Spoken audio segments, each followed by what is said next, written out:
Good day. Well, late start today. It's late in the afternoon. And didn't walk yesterday because I wasn't feeling well. A little stomach bug or something. Still don't feel that great, but well, I'm not 100% anyways. But thought I should get a walk in regardless. It is minus 24. And there's quite the breeze coming out of the southeast. So that wind chill is right up there. So today I'm going to take the Devonian Trail to the north. In the past, I've gone, let me show you here, gone that direction past my Jeep that takes you towards the river. Today I am going this direction, which kind of takes you up through the trees and towards the botanical gardens that are over there. We'll see how far we get today. Of course, I always say that. This trail has hardly been used, and of course I didn't wear my boots today, so we'll have to be mindful of frozen feet. And there's that wind. I'm more worried about coming back because it's kind of going to be into my face. This trail is normally maintained, but nobody's been out here for a while. So I'm walking on about 2 or 3 inches of snow, but the trail is fairly well packed down.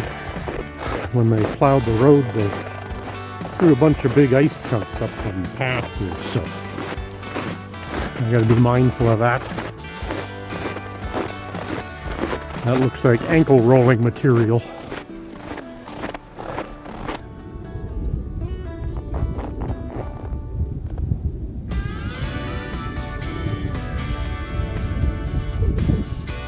This isn't far from my normal country walk, so we are on that flight path. Crazy about that plane that crashed at Pearson today. Just saw a picture of it on the news, and the plane is kind of on its side or on its roof. That's a little nerve-wracking. So this is a bit more of a challenge than I thought it was. Woo! Nasty wind. It's got to be below minus 30 for wind chill right now. Okay, so this is the part of the trail where we kind of get into the trees for a bit. Should help with the wind. And a lot more use than the path to get from one part of the trail to the other through the acreage area. So this is a bit of improvement already. I thought I'd better get out today, regardless of how I'm feeling. I gotta go out of town again tomorrow, and I'm not sure how much walking I'll get in. I don't have as many evening work engagements, so hopefully I'll still be able to get some steps in. I'm gonna go on a rant here about car rental companies. It's starting to drive me insane. Whenever I need to go out on a road trip, I always rent a car. I don't want to put the wear and tear and miles on my own vehicle. So the last vehicle I rented a couple weeks ago,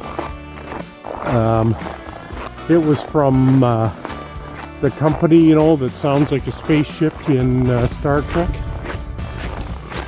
So they talked me out of the vehicle with the winter tires. They're going to charge me $17 a day, which I think is ridiculous. I don't need winter tires anyways. I'm not a big believer in them. And they go, oh, there's a crack in the windshield. Okay, no big deal. Well, I drive away, and the windshield's got more cracks in it than you can imagine.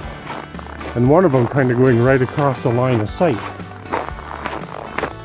Their sales pitch was, Oh, well, if something else happens to that windshield, you won't be responsible for it. Oh, gee, thanks. Now, A, I shouldn't have accepted the vehicle in that condition. And B, they shouldn't be renting that vehicle to people because it was definitely an impedance in vision. Here's a map of Tucker's Field. This one I didn't even know existed, so that might be for another day. Kind of a narrow, man-made trail. The one I'm on is a bit more maintained, so I'm kind of following the red path there. So the company I rented from today is the one that, you know, how you should manage your monthly income and expenses. You should have a blank. You know the company. Well, we go around the car, and prior to that, in the office, there were two guys whining and complaining about the crack in the windshield that they thought they weren't responsible for, when in actuality you're always responsible for it, which I think is another thing which I think is ridiculous, that, you know, for something that gets such high opportunity for failure, should be just kind of buried in the price of the rental. Anyways, they were fighting with the guy for 15-20 minutes while I was there.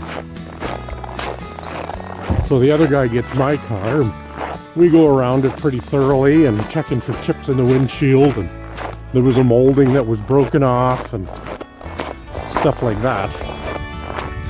Fine, I signed the form.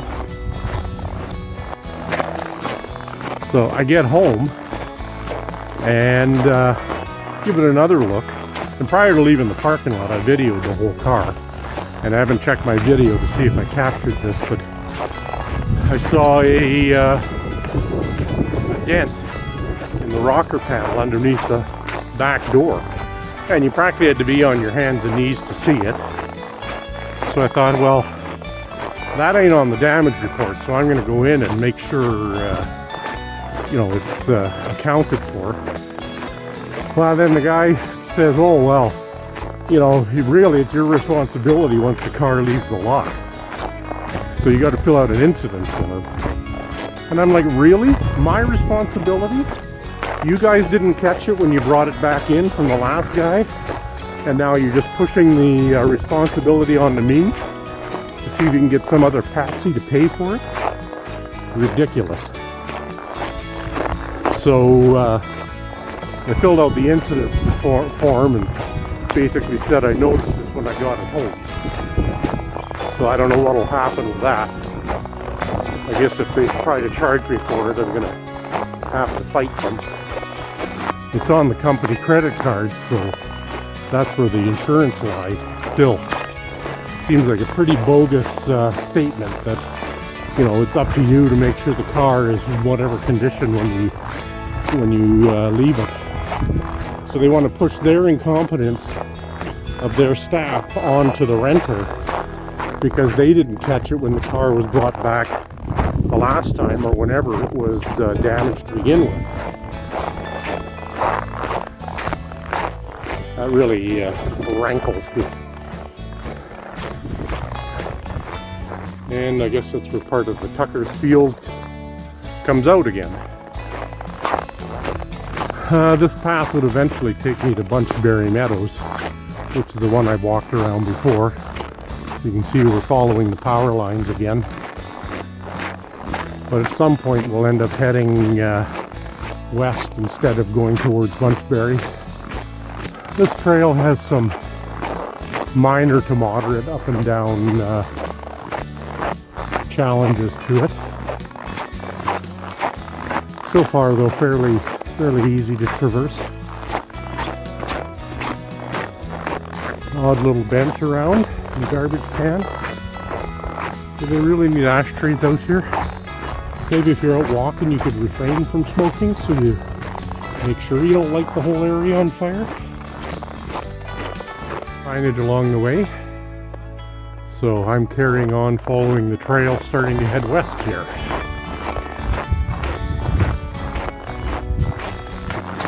So far from my Jeep, I've gone about 2 kilometers.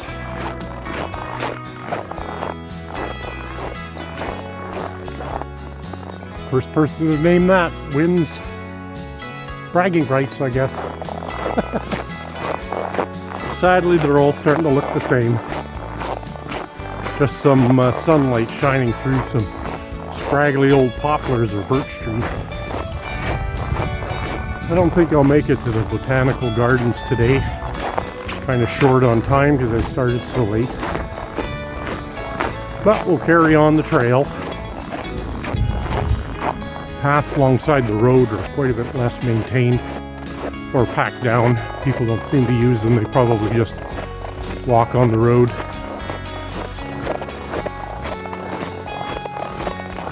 This will eventually take me to Highway 60, which is what we call the Devon Highway. Bit of a busy time again this time of day. Lots of, this is probably the 6th plane that's flown over me, going into the international airport to the land. That wind is pushing directly on my back. It's going to be a little bit nipply on the other way. Only me and the deer have used this trail lately. Not a car around me for days, but as soon as I go to record, one passes by. Oh well, that's the risk of being out in the public. Not that it's really a risk. I'm not going for video or cinematography excellence here. These sunglasses don't breathe very well, so I'm starting to walk through a haze. Looks foggy now.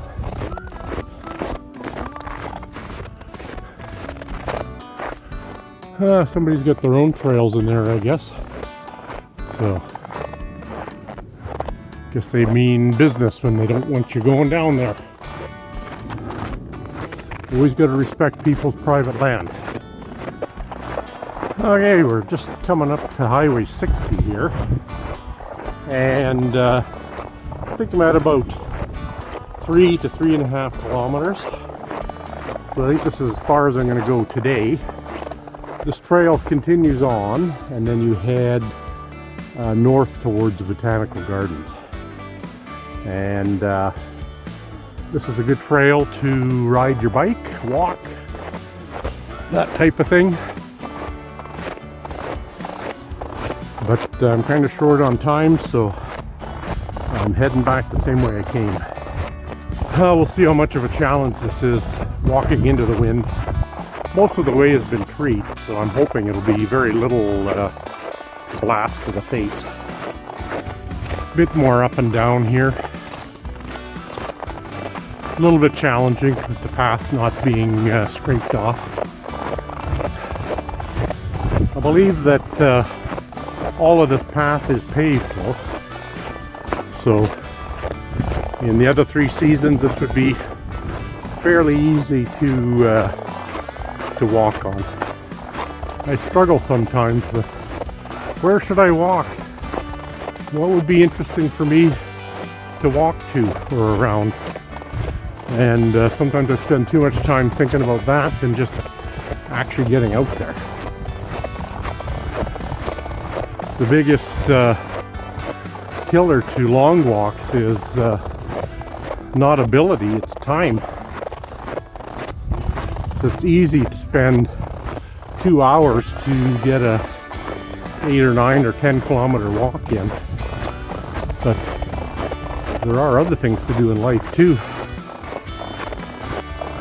We got to somehow rationalize that a bit. Again, retirement. Can't spend every day just walking though, unless I can make money at it.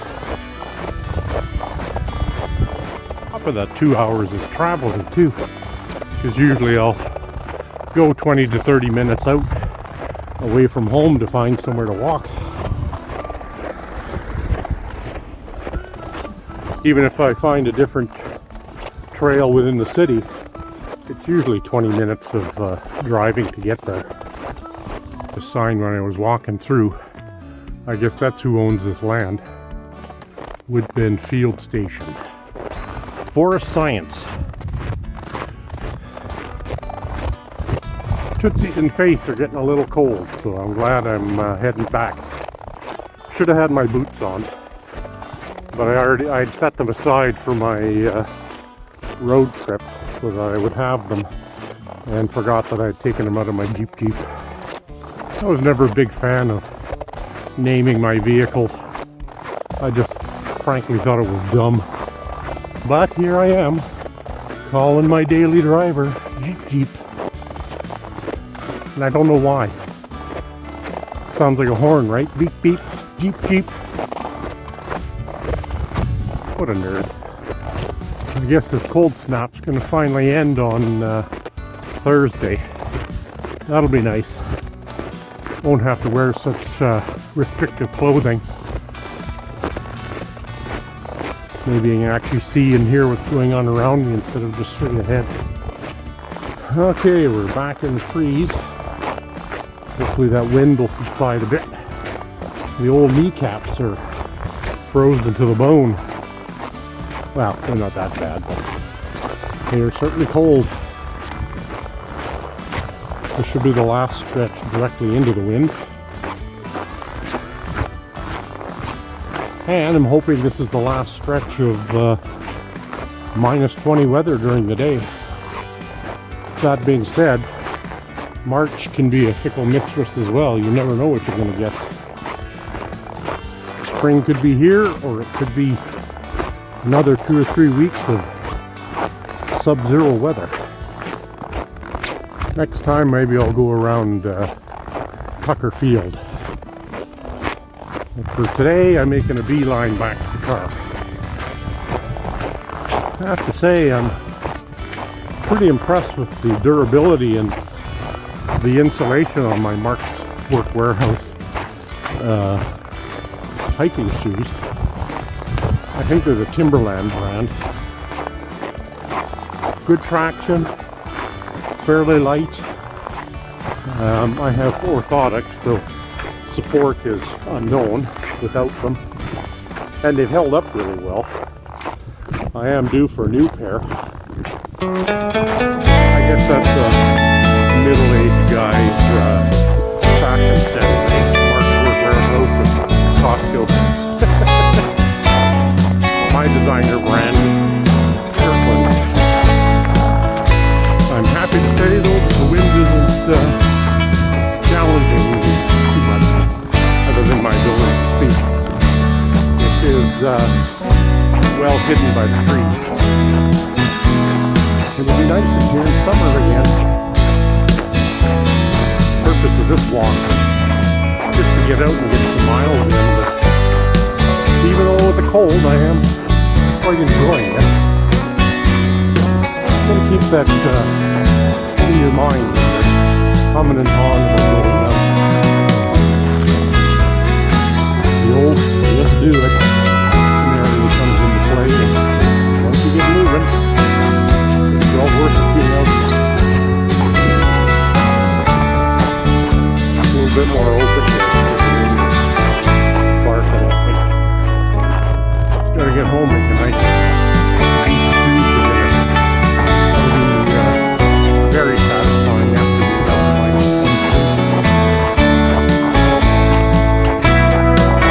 Let me feel right now. I'm able to keep my pace up because the trails are pretty good. So it keeps me warm. I'm actually sweating. Can't stop now. This was the part I was worried about with the wind. And an open field like that so the quicker I get back to trying to self-credit sticking to the path instead of walking on the road. Trudging through the snow is more difficult. However, walking on the road can be a bit more justifying too. The road is way slippery walking on the snow. Be careful crossing the road. It's an 80-kilometer-hour road.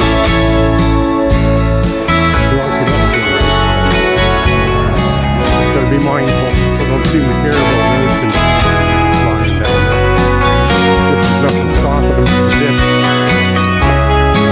that's another one of my little rants. People's driving capabilities.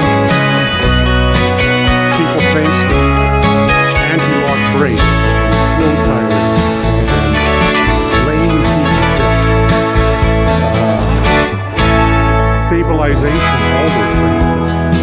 You know, they can just fly like a bat out of hell and make the car protect, which it will, to some extent. Because if you're in a major accident, the structure of the car generally seems to protect people now. But there's no sense of driving to conditions or any kind of feel for the road. People's driving capabilities have just gotten so weak.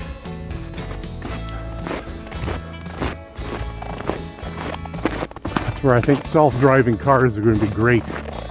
Those people can just call up a car and get in it and go to work. They could also do that thing called taking a bus. So many people run red lights and just think that the person behind them doesn't matter. They can just change a lane whenever they want or whatever. I had my signal on. That doesn't mean it gives you the right to just swap lanes without proper checking. You know that pivot thing that connects your head to your shoulders? Yeah, your neck. Turn it so you can see who's beside you. Cheese and crackers. Well, I'm out too early to catch a sunset, but that's a good thing. It means the sun is staying up longer. Time change in the middle of March will be helpful too, because if I do have to walk in the evening, which I do, there'll be more daylight to walk in. Now we're coming to the end of this windy, cold walk with heavy-duty wind chill. I don't know if this is the coldest temperature I walked in, but I think it's the highest degree of wind chill, and it all worked out okay. Legs are cold, but everything else is warm. Beautiful. There's my trusty old friend. Let's see how we did today.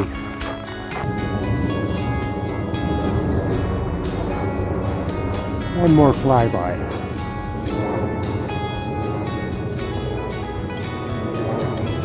First one for a while.